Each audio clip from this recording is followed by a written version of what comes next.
Hello friends, welcome to my channel Radhe Krishna nursing academy. I hope you all were doing well.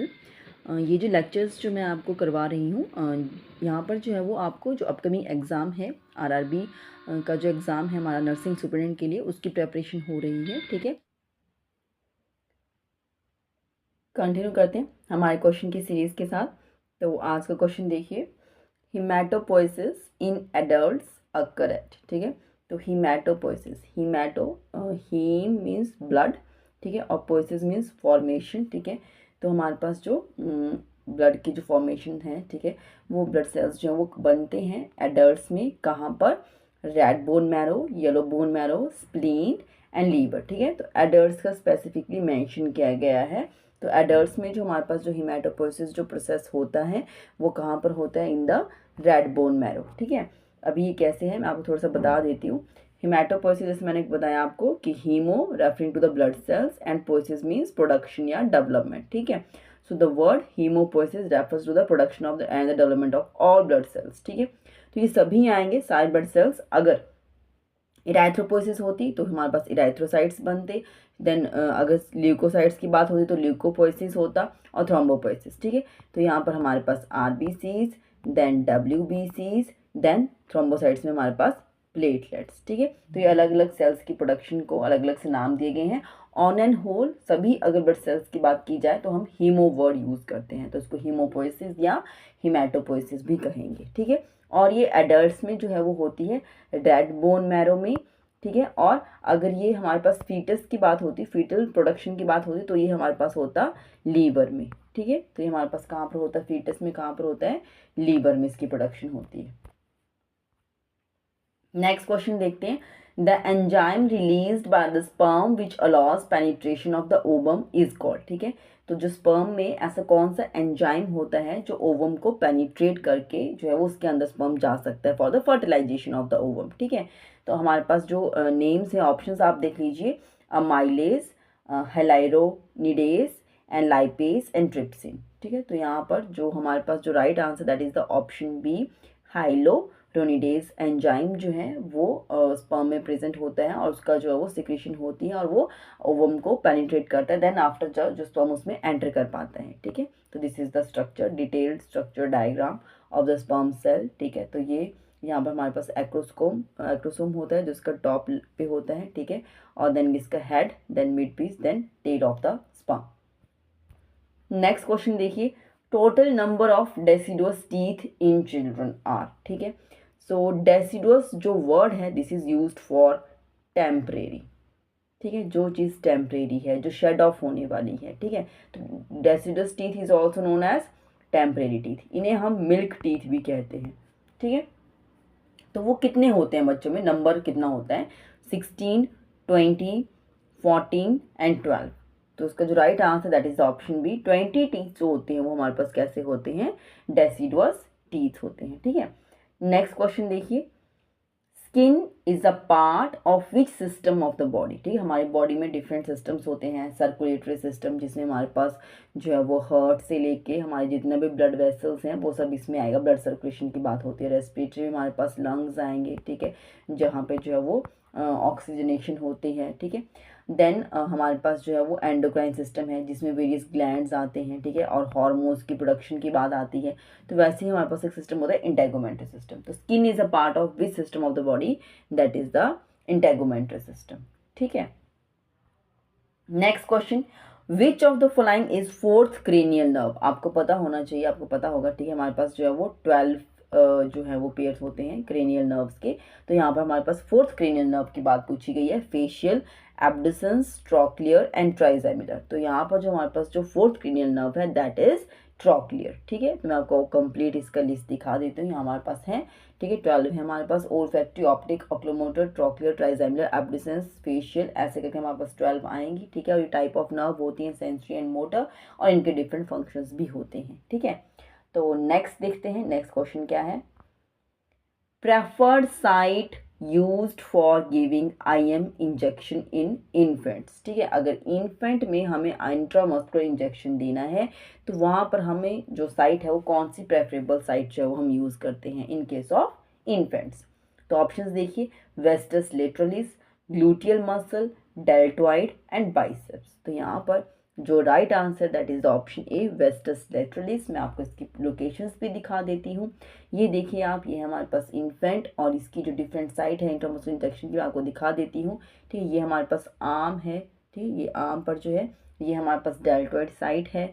Then ये thighs हैं, जिस question का जो आपका आंसर था that is the wastes lateralis. तो ये हमारे पास एंड ग्लूटियल में हमारे पास जो है वो हम बटक्स पर लगाएंगे। ठीक है, तो ग्लूटियल में अगर साइड लेटरल पोजीशन लेके अगर दे रहे हैं तो वो वेंटो ग्लूटियल आ जाता है, और डॉर्सल पोर्शन पे देंगे तो डॉर्सो ग्लूटियल साइट आएगी। ठीक है, तो this is all about the site of intramuscular injection in case of infant. Preferable हम जो है वो हमारे पास क्या है, जो that is the wastes lateralis यहाँ पर हम देते हैं, क्योंकि यहाँ पर अच्छे से जो है वो बेबी का पोजीशन भी बन जाती है और उसका जो मैक्सिमम जो मसल्स मास होता है वो यहाँ पर अवेलेबल होता है। ठीक है, नेक्स्ट क्वेश्चन देखिए, which solution will you use for spillage of blood on the floor. ठीक है, तो सम टाइम जो है वो हॉस्पिटल में या कहीं पर भी जो है वो बहुत सारी चीज़ें जो है वो फ्लोर पे गिर जाती हैं। ठीक है, उनमें से अगर हमारे पास कोई ब्लड है वो गिर जाता है, ठीक है, तो उसे क्लीन करने के लिए कौन सा सॉल्यूशन जो है वो हम यूज़ करेंगे उस फ्लोर को क्लीन करने के लिए। ऑप्शन है हमारे पास Cidex, phenol mixed solution, chlorine mixed solution and formalin. तो यहाँ पर जो right answer that is option C, chlorine mixed solution जो है वो हम यूज करेंगे for cleaning the spillage of blood on the floor. Next question, best method to check fluid replacement in adults. ठीक है, तो अगर किसी एडल्ट में फ्लूइड जो है वो उसमें जो है वो इन्फ्यूज़ किया जा रहा है कि इंडिविजुअल में, ठीक है, तो वो अच्छे से जो है उसकी बॉडी में जो है वो फ्लूइड थेरेपी जो हम दे रहे हैं वो प्रॉपरली हो रहा है। ठीक है, उसकी बॉडी में फ्लूइड की रिक्वायरमेंट फुलफिल हो रही है, वो हम कैसे चेक करेंगे। ठीक है, सो ऑप्शन हमारे पास हैं urine output, blood pressure, respiration and pulse pressure. तो यहाँ पर जो राइट आंसर है that is the urine output. Urine output से जो है वो हमें पता चलेगा कि प्रॉपर जो है वो फ्लूइड रिप्लेसमेंट हो रहा है इन केस ऑफ एडल्ट, और ये हमें 1 आवर पे जो है वो चेक करते रहना चाहिए। ठीक है, और इसका जो वो जो नियर अबाउट जो वो 30 ml जो वो पर आवर के अकॉर्डिंग जो हमारा यूरिन आउटपुट रहना चाहिए। ठीक है, नेक्स्ट क्वेश्चन देखिए, which is use first to treat hypovolemic shock. ठीक है, कोई हाइपोवॉल्मिक शॉक पे जो पेशेंट है हमारे पास, ठीक है, जिसमें जो है वो बॉडी में जो है वो ब्लड वॉल्यूम जो है वो कम हो चुका है, फ्लूइड वॉल्यूम ब्लड कम हो चुका है। ठीक है, ड्यू टू सर्जरी भी हो सकती है या कोई ट्रॉमा कोई इंजरी हुआ जिसकी वजह से जो मैक्सिमम ब्लड लॉस हो गया बॉडी से। ठीक है, तो उसमें सबसे पहले हम क्या ट्रीट करने वाले हैं, plasma, fresh blood, whole blood या पैक्ड सेल्स। तो उसमें हम क्या देंगे पेशेंट को, पैक्ड सेल्स। ठीक है, इसके बारे में आपको थोड़ा सा और इन्फॉर्मेशन दूंगी, आप ध्यान से सुनिए।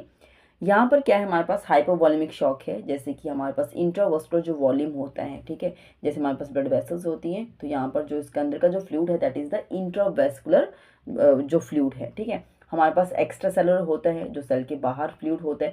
ठीक है, और इंटरसेलुलर जो सेल के अंदर है, एक्सस्टिशियल जो हमारे पास इंटरस्टिशियल होता है जो हमारे पास जैसे सेल्स होते हैं इनके बीच का। ठीक है, तो ये हमारे इंटरस्टिशियल फ्लूइड आ गया और इंटरसेलुलर फ्लूइड आ गया। एक्स्ट्रा सेलुलर जो मैंने बताया, एक्स्ट्रा सेलुलर फ्लूइड में हमारे पास आता है जो हमारे पास जो है ये बीच का फ्लूइड है इंटरस्टिशियल स्पेस का। ठीक है, और ये जो ब्लड वेसल्स के अंदर का जो फ्लूइड है, इन दोनों को मिला के हमारे पास बनता है एक्स्ट्रा सेलुलर फ्लूइड। तो इनको यहाँ पे क्या कहा गया है, हाइपोवॉल्यूमिक शॉक में जो ब्लड वॉल्यूम है वो हमारे पास यहाँ पर कम हो रहा है। ठीक है, जिसकी वजह से हाइपर परफ्यूजन हो रहा है ऑर्गन्स का। ठीक है, और यहाँ पर जो है जैसे ब्लड लॉस हो गया, फ्लूइड लॉस हो रहा है। ठीक है, तो जिसकी वजह से जो है वो हमारे पास बहुत सारी क्रॉनिक कंडीशंस जो है वो निकल के आ सकती हैं। ठीक है, तो इस केस में हम क्या करने वाले हैं मैं आपको थोड़ा सा बता देती हूँ।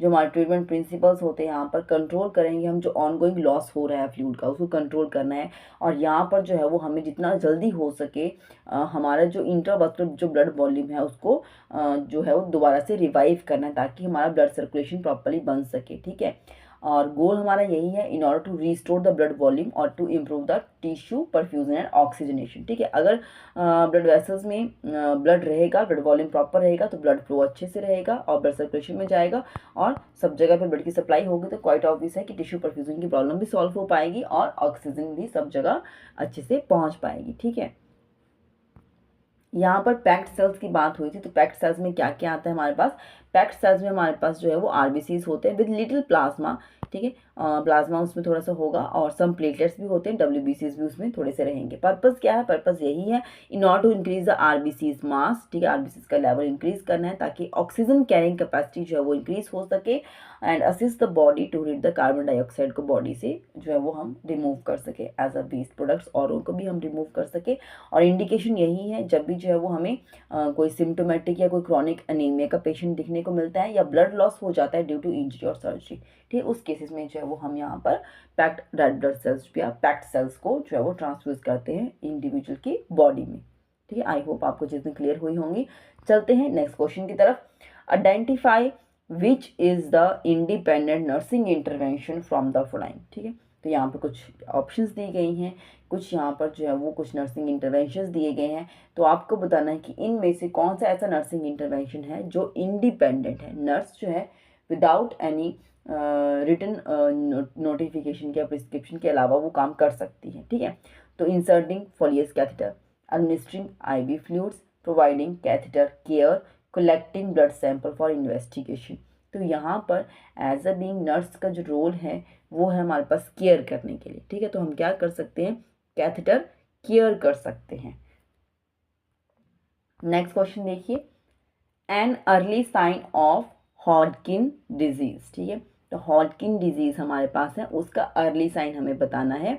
ऑप्शंस देख लीजिए, डिफिकल्टी इन ब्रीदिंग, सांस लेने में डिफिकल्टी हो रही है, सर्वाइकल एरिया के पास जो लिम्फ नोड्स हैं उनकी स्वेलिंग हुई है और स्वेलो करने में डिफिकल्टी हो रही है, या feeling of fullness over the liver, ठीक है। तो लीवर के ऊपर हमें लगता है कि बहुत ही फुल है हम, कोई जैसे लॉस ऑफ एपेटाइट उस पर फील होता है, कुछ भी खाने का मन नहीं करता, बिल्कुल फुल फील होता है, ठीक है।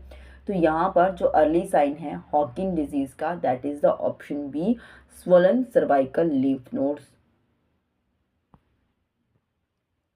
This is the right answer, ठीक है। मैं आपको दिखा भी देती हूँ, आप इसको देखिए। यहाँ पर ये है हमारे पास जो लिम्फ नोड्स की स्वेलिंग हुई है इन द सर्वाइकल रीजन, ठीक है। सर्वाइकल वर्टिब्रा होते हैं ना बैक साइड पे, तो इसलिए इसको सर्वाइकल रीजन के पास बताया गया है कि यहाँ पर जो है वो लिम्फ नोड का यहाँ पर स्वेलिंग हुई है, ठीक है। अभी हॉडकिन डिजीज़ क्या है, हॉडकिन डिजीज़ जो है वो लिम्फोमा भी हम इसे कहते हैं, और ये जो है वो बी सेल्स जब हमारी बॉडी से इसको जो है जो हमारे पास लिम्फोसाइट्स होते हैं, ठीक है, वहाँ पर कुछ चीज़ें जो है वो अफेक्ट करना शुरू हो जाती हैं, ठीक है। और यहाँ पर इसकी हिस्टोलॉजी भी बताया गया है कि यहाँ पर जो है वो बाई न्यूक्लिएटेड और न्यूप्लास्टिक बी सेल्स बन जाते हैं, ठीक है, और उनका शेप एंड स्ट्रक्चर कुछ इस तरीके से आपको देखने को मिलेगा। और ये हॉकिन डिजीज़ है, और हमारे पास एक नॉन हॉकिन डिजीज़ होती है जो है वो एक्स्ट्रा टोनल साइड से जो है वो स्प्रेड होना शुरू होती है, ठीक है। बट यहाँ पर हमारे पास जो था वो हॉकिन डिजीज़ के बारे में पूछा गया था, ठीक है। तो यहाँ पर ऑन एंड होल जो है वो यहाँ पर जो हमारे पास जो लिम्फ नोड्स हैं उसका जो है वो स्वेलिंग होना स्टार्ट हो जाता है, सबसे पहले हमें ये देखने को मिलेगा, ठीक है। बाकी चीज़ें धीरे धीरे बाद में होती है, ये मैलिग्नेंसी तक भी जा सकता है, ठीक है। नेक्स्ट क्वेश्चन देखिए, which finding should be most indicative sign of increasing intracranial pressure, ठीक है। तो ये हमारे पास कुछ फाइंडिंग्स दी गई हैं, इनमें से सबसे मोस्ट जो इंडिकेटिव साइन जो है वो हमें जो लगता है जब हमारे पास जो इंट्राक्रेनियल प्रेशर जो वो इंक्रीज हो जाता है, तब हम उसमें बताएंगे कि ये साइन जो वो इंडिकेट कर रहा है, ठीक है। तो इंट्राक्रेनियल प्रेशर हमारे पास होता है, और इसका जो लेवल है नियर अबाउट हमारे पास 8 to 15 mm ऑफ Hg तक एडल्ट में देखने को मिलता है, ठीक है। 50 से ज़्यादा होगा तो हम उसको लेंगे कि ये ज़्यादा हो चुका है, इंक्रीज आईसीवी में आएगा। बट जो फेटल कंडीशन तक जा सकता है that is the more than 20। अगर मोर देन 20 चला जाता है तो फिर वो जो है वो बहुत ही ज़्यादा क्रिटिकल सिचुएशन अराइज कर सकता है, ठीक है। तो मोस्ट इंडिकेटिव साइन क्या हो सकता है, इंक्रीजिंग इंट्राक्रेनियल प्रेशर का, intermittent tachycardia, polydipsia, tachycardia and increased restlessness. तो यहाँ पर क्या होगा, increased restlessness is the main जो इंडिकेटिव साइन है, ठीक है। बाकी टैकीकार्डिया, इंटरमिटेंट टैकीकार्डिया वो चीज़ें बाद में आएंगी, बट जो मेन है that is the increased restlessness, ठीक है। पॉलीडिप्सिया हमारे पास जो है वो डायबिटीज़ मिलाइटस के केस में देखा जाता है, ठीक है। इसमें जो है वो एक्सेसिव थर्स्ट होती है इंडिविजुअल को।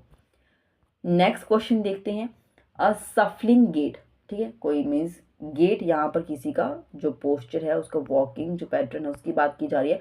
शफलिंग गेट है, ठीक है, कुछ लड़खड़ाता हुआ कोई इंडिविजुअल की बात हो रही है। Is typically associated with patient who has, ठीक है, तो कौन से पेशेंट में ये चीज़ देखने को मिलेगी शफलिंग गेट डिजीज? आप यहाँ पर देख लीजिए, ऑप्शंस में दिया गया है myasthenia gravis, Raynaud's disease, Parkinson's disease and increased restlessness, ठीक है। तो मैं आपको बता दूं, myasthenia gravis, M for myasthenia, तो आप एम से इसको याद रखें कि यहाँ पर हमारे पास क्या हो जाता है, वीक हो जाती हैं हमारी क्या मसल्स, क्या वीक हो जाएंगी मसल्स, ठीक है। मसल्स आपकी आर्म्स की, लेग्स की, ये वीक हो जाएंगी। जब मसल्स वीक हो जाती हैं तो हर एक चीज़ में डिफ़िकल्टी आएगी। वो मसल्स क्या काम कर रही हैं, जैसे स्पीच का है, च्यूइंग का है, स्वेलिंग का है, ठीक है, हर एक चीज़ में काम प्रॉब्लम आएगी, ठीक है। तो वो यहाँ पर हो गया मिस्थीनिया ग्रेविस में। देन नेक्स्ट हमारे पास रिनॉल्ड्स डिजीज़। रिनॉल्ड्स डिजीज़ में हमारे पास क्या आता है, यहाँ पर जो है कुछ जो ये कंडीशन कुछ ऐसी है जिसमें जो बॉडी के कुछ एरियाज़ हैं जहाँ पर हमें नम्बनेस और कूलिंग सेंसेशन फील होती है, ठीक है। क्या फील होगा, नम और कूल, ठीक है, नम और कूलनेस हमें फील होती है इन सर्टेन सर्कमस्टांसेस, ठीक है। इसमें क्या होता है, जो हमारी स्मॉल आर्टरीज होती हैं जिन्हें ब्लड सप्लाई करना है स्किन तक, वो इतना अच्छे से ब्लड सप्लाई नहीं कर पाती है, जिसकी वजह से लिमिटेड ब्लड सप्लाई पास होने की वजह से जो है वो नम्बनेस और कूलिंग फील होती है, ठीक है, इन case of Reynolds disease. Next जो है that is the Parkinson's disease which is the right answer for this question, ठीक है। तो पार्किंसंस डिजीज में क्या होता है, ये बेसिकली हमारा सेंट्रल नर्वस सिस्टम को अफेक्ट करता है। सेंट्रल नर्वस सिस्टम जब अफेक्ट हो जाता है, इसका एक डिसऑर्डर है, ठीक है। इसमें क्या होगा, सेंट्रल नर्वस सिस्टम का डिसऑर्डर है ये पार्किंसन डिजीज। इसमें क्या होगा, जो मूवमेंट है, ठीक है, इसमें जो है वो मूवमेंट अफेक्ट हो जाती है और इसमें ट्रेमर्स भी देखने को मिलेंगे, ठीक है। बेसिकली यहाँ पर क्या होता है, नर्व सेल्स जो है वो डैमेज हो जाते हैं। In case of Parkinson's disease nerve cell damage हो जाएंगे, जिसकी वजह से जो है वो डोपामिन का जो लेवल है वो भी कम हो जाता है, ठीक है, जिसकी वजह से हम ये सिम्टम्स देखने को मिलते हैं। ऑन एंड ओवर ये जो है वो with the passage of age देखने को मिलता है। कुछ ही एक ऐसे केसेस होंगे जिसमें पहले देखने को मिलेगा, अदरवाइज ओल्ड एज में ज़्यादा हमें देखने को मिलता है। उसमें ही जो है वो नॉर्मली जो है नर्व सेल्स डैमेज होते हैं नॉर्मल एज पैटर्न के थ्रू। अदरवाइज किसी का कोई इंजरी हुआ है, कोई एक्सीडेंटल इंजरी है, कोई ट्रॉमा हुआ है जिसकी वजह से, कोई सडन हेड इंजरी जिसकी वजह से वो जो है सेंट्रल नर्वस सिस्टम के कुछ नर्व सेल्स डैमेज हुए होंगे, तब वो इम्पैक्ट में देखने को मिलेगा, ठीक है। नेक्स्ट है इंक्रीज रेस्टलेसनेस, तो इसकी वजह से भी जो है वो गेट शफलिंग नहीं होता है। गेट शफलिंग जो हमारे पास पार्किंसंस डिजीज में देखने को मिलेगा, क्योंकि इसमें मूवमेंट की इन्वॉल्वमेंट हो जाती है, ट्रेमर्स देखने को मिलेंगे just because of the nerve cell damage की रीजन की वजह से। नेक्स्ट क्वेश्चन देखिए, the nurse is taking care of a patient after vaginal hysterectomy, ठीक है, कोई पेशेंट है जिसका वेजाइनल हिस्टेक्टमी हुआ है और उसका जो केयर करनी है फॉर द प्रोलैप्स्ड यूट्रस के लिए, ठीक है। Which of the following nursing interventions by the nurse would the best minimize the risk of pulmonary embolism. तो यहाँ पर जो है सबसे बेस्ट जो हमें देखना है कि कौन सा एक नर्सिंग इंटरवेंशन होगी जो पल्मोनरी एम्बोलिज्म का रिस्क ना हो जाए पेशेंट को, उससे प्रिवेंट करेगी, ठीक है। तो वो क्या हो सकता है हमारे पास नर्सिंग इंटरवेंशन, वो हमें देखना है। Positioning the patient at high followers position, providing small pillow under the knees for comfort, assessing lower extremities for warmth and swelling, and last one is the early ambulation, ठीक है। तो यहाँ पर जो है ये एम्बुलेशन, ये हमारे पास जो है एम्पुटेशन होता है, ठीक है, ये यहाँ पर एम्पुटेशन है। तो इसमें क्या होगा, अर्ली एम्पुटेशन की यहाँ पे हम क्या देखते हैं कि ये एक पोस्ट ऑपरेटिव केयर टेक्निक होती है जिसमें जो पेशेंट्स होते हैं हम उन्हें कोशिश करेंगे जितना जल्दी हो सके कुछ एक लाइट एक्टिविटीज़ में एंगेज करने की कोशिश करते हैं, ठीक है, after the surgery as soon as possible, जितना हो सकता है, जिसमें क्या होगा, जो ब्लड फ्लो होगा वो भी इम्प्रूव हो जाता है, ठीक है, मसल के फंक्शंस इम्प्रूव होंगे, ठीक है, कोऑर्डिनेशन और बैलेंस इम्प्रूव होता है और इंडिविजुअल का जो मूड है और सेल्फ एस्टीम भी इम्प्रूव करता है, ठीक है। तो हम जो है वो यहाँ पर अर्ली एम्पुटेशन जो है वो यहाँ पर हमारे पास एक नर्सिंग इंटरवेंशन है which minimize the risk for the pulmonary embolism, ठीक है। तो नेक्स्ट क्वेश्चन देखते हैं, the nurse is teaching a group of diabetic patients regarding prevention of food ulcer, ठीक है।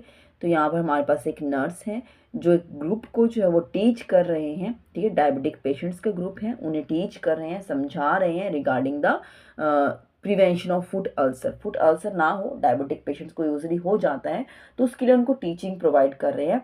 उस एक टीचिंग में जो है जो नर्स है वो किस चीज़ के ऊपर जो है वो ज़्यादा एम्फेसाइज करेगी अपनी टीचिंग में। तो ऑप्शंस आप देख लीजिए।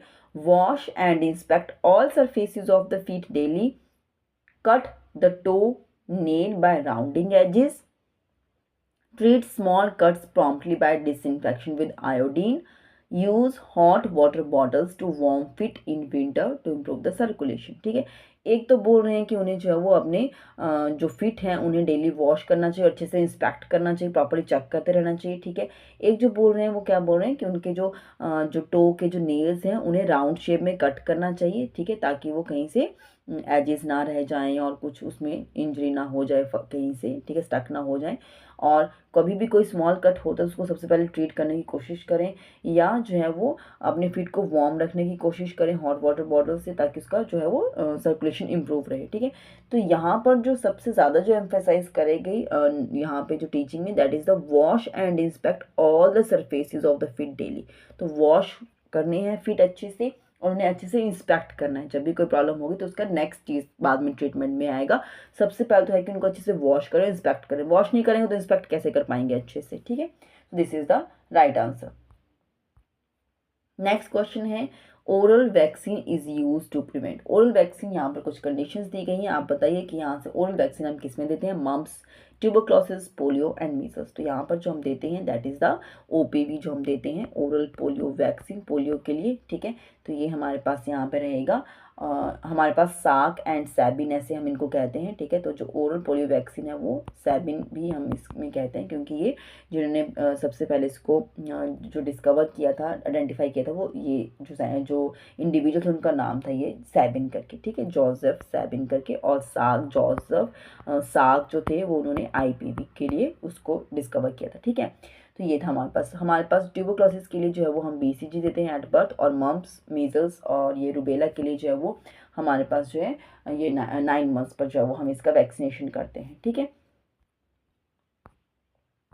नेक्स्ट क्वेश्चन देखिए। Tuberculosis is predominantly spread by. Tuberculosis जो है वो किस तरीके से स्प्रेड होता है?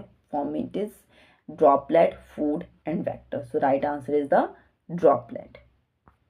नेक्स्ट देखिए, natural method of family planning is. ठीक है, तो नेचुरल मेथड फैमिली प्लानिंग में क्या आता है? Calendar method, condoms, intra यूट्रेन contraceptive devices and oral contraceptives. ठीक है, तो ये जो है वो हमारे पास डिफरेंट फैमिली प्लानिंग के मेथड्स हैं, बट जो नेचुरल है जिसमें हम कुछ भी जो है वो कुछ भी इंजेक्टेबल्स की फॉर्म में नहीं ले रहे हैं, कोई टैबलेट की फॉर्म में नहीं ले रहे हैं, कोई फिजिकल बैरियर की फॉर्म में नहीं ले रहे हैं, तो वो सब डिफरेंट है। और ये this is the calendar method जो natural method of family planning में आएगा। इसका क्या है हमारे पास, इसमें जो है वो मेंस्ट्रुअल साइकिल के जो डेज हैं हम उसके ऊपर जो है वो एक अच्छे से एक ओवरऑल जो है वो उसको चेक करते रहते हैं। ठीक है, जैसे हमारे पास जो मेंस्ट्रुअल जो फर्स्ट डे होगा, जैसे मेंस्ट्रुअल साइकिल स्टार्ट हो जाती है तो 6-7 डेज तक रहता है। ठीक है, तो यूट्राइन लाइनिंग जो ब्रेक डाउन हो जाती है, मेंस्ट्रुएशन यहाँ पर स्टार्ट हो जाती है। ठीक है, उसके बाद वो थोड़ा सा थिकन अगेन हो जाती है।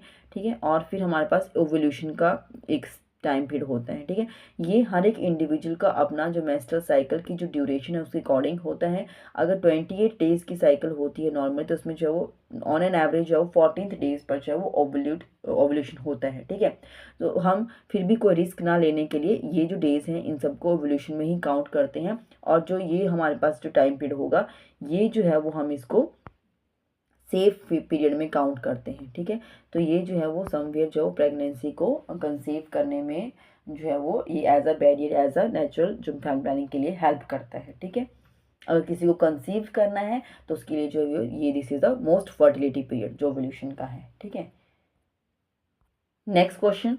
The national family welfare programmes in India was launched in 1962, 1958, 1965 and 1952। So the right answer is option A 1962।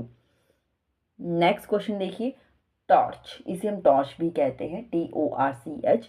This is the infections include all except. ठीक है, तो इसमें यहाँ पर जो ऑप्शंस दी गई हैं इनमें सभी आएंगे, कोई एक नहीं है, वो हमें बताना है। ठीक है, rubella, cytomegalovirus, toxoplasmosis and tetanus. तो यहाँ पर टेटनस जो है वो इसमें नहीं आता है।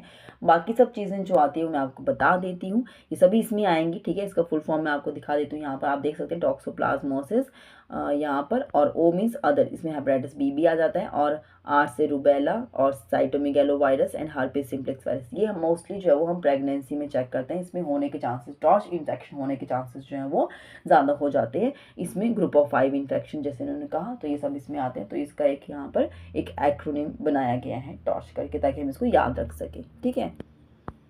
So this is all about my today's lecture, ठीक है। तो जितने भी क्वेश्चंस यहाँ पर आपको करवाए गए हैं ये प्रीवियसली किसी ना किसी एग्ज़ाम में आए हैं, ठीक है। चाहे वो हमारे पास एम्स नॉर्सेट का हो, ठीक है, चाहे हमारे पास ESIC का हो, ठीक है, PGI MER का हो, ठीक है। तो डिफरेंट, और हमारे पास RRB में हो, ठीक है, या कोई पर्टिकुलर स्टेट नर्सिंग जो एग्ज़ाम है उसमें आए हों, तो किसी न किसी एग्ज़ाम में ये पहले से क्वेश्चंस आए हुए हैं, वहीं से ही मैं आपको ये करवा रही हूँ, ठीक है।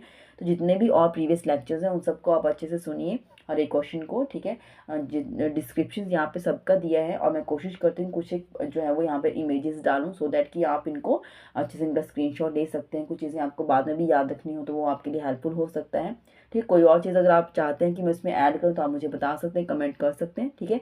Please like and share my videos and subscribe my channel Radhe Krishna nursing academy. Thank you.